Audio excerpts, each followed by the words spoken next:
നമസ്കാരം. National broadcasting news ഇന്ത്യയിലേക്ക് സ്വാഗതം. താമരശ്ശേരി ചുരത്തിൽ അടുത്തിടെയുണ്ടായ മണ്ണിടിച്ചിലിനെ തുടർന്ന് ഗതാഗതം ഭാഗികമായി തടസ്സപ്പെട്ടു. റോഡ് സുരക്ഷ ഉറപ്പാക്കിയ ശേഷം മാത്രമേ പൂർണ്ണമായി തുറക്കൂവെന്ന് റവന്യൂ വകുപ്പ് മന്ത്രി കെ രാജൻ അറിയിച്ചു. മഴ കുറയുന്ന സമയങ്ങളിൽ ഇപ്പോൾ ഒറ്റവരിയായി വാഹനങ്ങൾ കടത്തിവിടുന്നുണ്ട്. അതിനാൽ ഈ വഴി യാത്ര ചെയ്യുന്നവർ ജാഗ്രതയോടെയും വേഗത കുറച്ചും സഞ്ചരിക്കണമെന്ന് അധികൃതർ നിർദ്ദേശിച്ചു.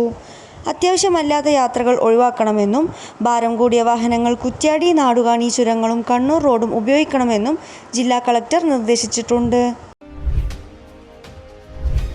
പ്രധാനമന്ത്രി നരേന്ദ്രമോദിയുടെ ജനപ്രീതിയിൽ കുറവ്, സർവേ ഫലം.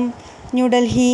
പ്രധാനമന്ത്രി നരേന്ദ്രമോദിയുടെ ജനപ്രീതിയിൽ കുറവുണ്ടായതായി ഒരു പുതിയ സർവേ ഫലം സൂചിപ്പിക്കുന്നു. ഇന്ത്യ ടുഡേ മാഗസിനു വേണ്ടി സീ വോട്ടർ നടത്തിയ മൂഡ് ഓഫ് ദ നേഷൻ സർവേയുടെ റിപ്പോർട്ടിലാണ് ഇക്കാര്യം വ്യക്തമാക്കുന്നത്.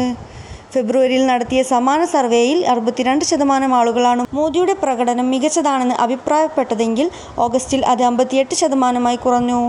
4% കുറവാണ് ഉണ്ടായിരിക്കുന്നത്. NDA സർക്കാരിൻ്റെ പ്രകടനത്തെക്കുറിച്ചുള്ള അഭിപ്രായത്തിലും വലിയ കുറവുണ്ടായി. സർക്കാരിൻ്റെ പ്രകടനത്തെക്കുറിച്ച് അഭിപ്രായമില്ലാത്തവരുടെ എണ്ണവും വർദ്ധിച്ചു. യൂത്ത് കോൺഗ്രസ് തിരഞ്ഞെടുപ്പുമായി ബന്ധപ്പെട്ട വ്യാജ തിരിച്ചറിയൽ കാർഡ് കേസിൽ യൂത്ത് കോൺഗ്രസ് സംസ്ഥാന പ്രസിഡന്റ് രാഹുൽ മാങ്കൂട്ടത്തിലിൻ്റെ അടൂരിലെ വീട്ടിൽ ക്രൈംബ്രാഞ്ച് റെയ്ഡ് നടത്തി. കേസുമായി ബന്ധപ്പെട്ട് ചില രേഖകൾ കണ്ടെത്തുക എന്ന ലക്ഷ്യത്തോടെയാണ് ഈ പരിശോധന. മൂന്നാം പ്രതിയായ അഭിനന്ദ് വിക്രമിൻ്റെ ഫോണിൽ നിന്ന് ലഭിച്ച ശബ്ദരേഖയിൽ രാഹുൽ മാങ്കൂട്ടത്തിലിനെ പരാമർശമുണ്ടായതിനെ തുടർന്നാണ് അദ്ദേഹത്തെ ചോദ്യം ചെയ്യാൻ ക്രൈംബ്രാഞ്ച് തീരുമാനിച്ചത്. രാഹുലിന് ശനിയാഴ്ച ചോദ്യം ചെയ്യലിന് ഹാജരാകാൻ നോട്ടീസ് നൽകിയിട്ടുണ്ട്. വ്യാജ തിരിച്ചറിയൽ കാർഡുകളെക്കുറിച്ച് തനിക്ക് അറിയില്ലെന്നും അതുവഴി വോട്ട് നേടിയിട്ടില്ലെന്നും രാഹുൽ മാങ്കൂട്ടത്തിൽ ആദ്യഘട്ട ചോദ്യം ചെയ്യലിൽ ക്രൈംബ്രാഞ്ചിനോട് പറഞ്ഞിരുന്നു. കളമശ്ശേരിയിൽ ഗ്ലാസ് ഇറക്കുന്നതിനിടെയുണ്ടായ അപകടത്തിൽ അതിഥി തൊഴിലാളിക്ക് ദാരുണാന്ത്യം. അസമിൽ നിന്നുള്ള അനിൽ പട്നായിക് ആണ് മരിച്ചത്. ചെന്നൈയിൽ നിന്ന് വന്ന ലോറിയിൽ നിന്ന് ഗ്ലാസുകൾ ഇറക്കുന്നതിനിടെയാണ് അപകടം. 7 തൊഴിലാളികൾ ചേർന്നാണ് ഗ്ലാസുകൾ ഇറക്കിയിരുന്നത്.